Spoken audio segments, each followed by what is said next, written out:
We've got some new details on the cancelled Looney Tunes movie Coyote Vs Acme, direct from two of the lead stars. All the details right here.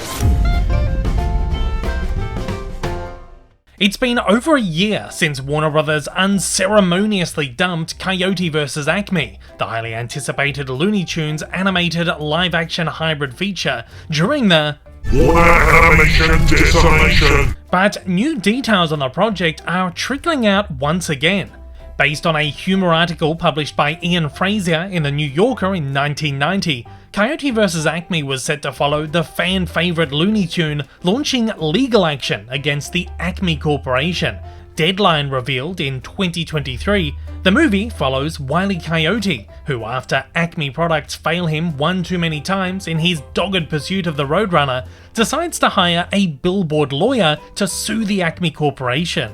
The case pits Wile E. and his lawyer, set to be portrayed by Will Forte, against the latter's intimidating former boss, played by John Cena, but a growing friendship between man and cartoon stokes their determination to win. Now two stars of the film, Will Forte and Lana Condor, who both have completely unrelated projects coming out right now, are fielding questions in the press about the movie. Condor spoke to Screen Rant, confirming reports that Warner Bros. Held a funeral screening for the movie soon after its cancellation. I have zero update. That's probably definitely the most devastating thing in my career thus far. Yeah, I loved that movie so much. I had the honor of working with incredible artists for it, and we built the most amazing worlds, and we got to work with like phenomenal puppeteers and CGI and just all these things, and it was so nostalgic, and I loved the story through and through, and we had a blast making it, and I am genuinely heartbroken that there's a world that no one will ever see it for tax purposes. I think that's so sad, and I when I got the news, they invited me to a funeral screening, which is like the saddest thing ever. When pressed, Condor continued to dish out some more details on the film. The film was predominantly myself, Will Forte, and Will Forte and John Cena. We were kind of like the only humans, like everything else was all green screen and everything. So I didn't really know what it was gonna look like. So when I went to the funeral screening, I thought to myself, like, maybe the movie isn't good, and maybe I was wrong. Watched the film, and I personally think it was my best work I've ever done, and I think it was funny and kind and put a real positive message, and that was really truly devastating for me, and for everyone involved. Speaking to MovieWeb, Forte also gave his own 2 cents on the matter, saying, "My thoughts were that it's bullshit.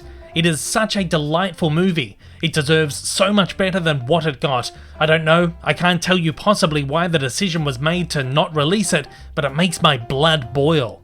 Warner's blamed the cancellation of the film, which was set to open theatrically, on a change of management at the Warner Animation Group, while industry insiders claim it was certainly part of David Zaslav's crusade to write off a bunch of projects on tax to make a little bit of money back for the ailing studio, allegedly taking a $30 million cut for the film.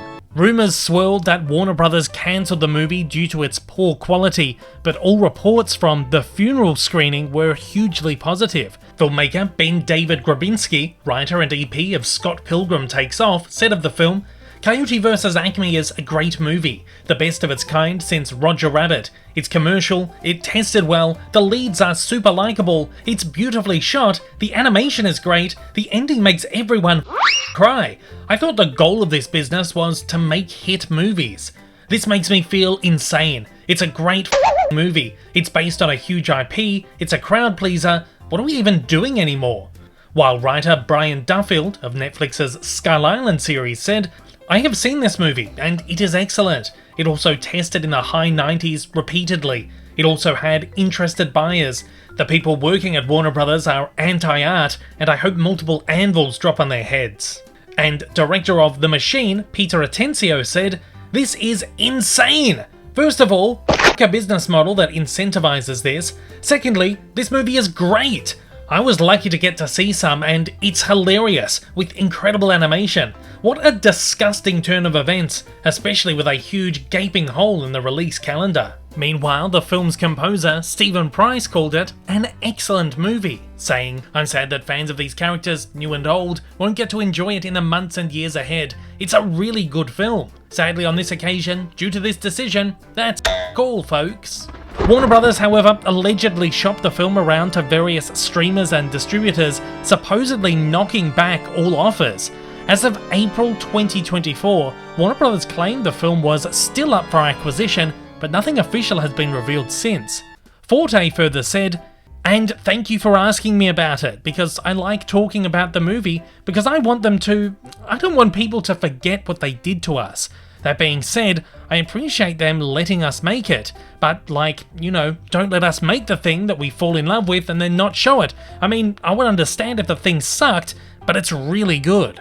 Coyote Vs Acme joins a long line of completed or near-completed features that were claimed by the Axe of Zaslav during the Warner Animation Decimation, including Bye Bye Bunny, a Looney Tunes musical, which was set to be the first ever original Looney Tunes musical feature and would have starred Bugs Bunny and Daffy Duck.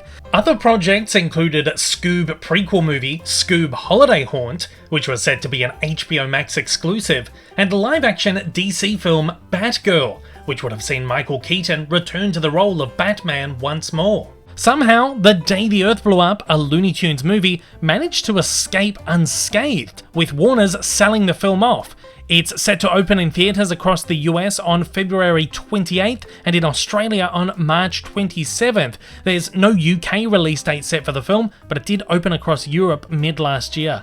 Whether we officially get to see Coyote vs Acme seems very unlikely under the current management. The studio faces a situation where releasing the movie would literally be illegal unless they gave the alleged $30 million back to the IRS. Whether the studio, under future management, decides to make the call to release it or not is obviously currently up in the air. But as I've been saying, I wouldn't be surprised if someone, somewhere attached to the project, had it on a hard drive somewhere, ready to drop on us like an Acme anvil. On that note, Forte told MovieWeb, "I mean, you never know what happens in life. Maybe sometime, somehow, we get to see it at some point. I hope people do, because I was really proud of it. And Lana is right, she's fantastic in it. It is a delightful film." And at that, I want to know your thoughts on the Coyote vs Acme saga. Will it ever officially see the light of day? As always, join the conversation down below.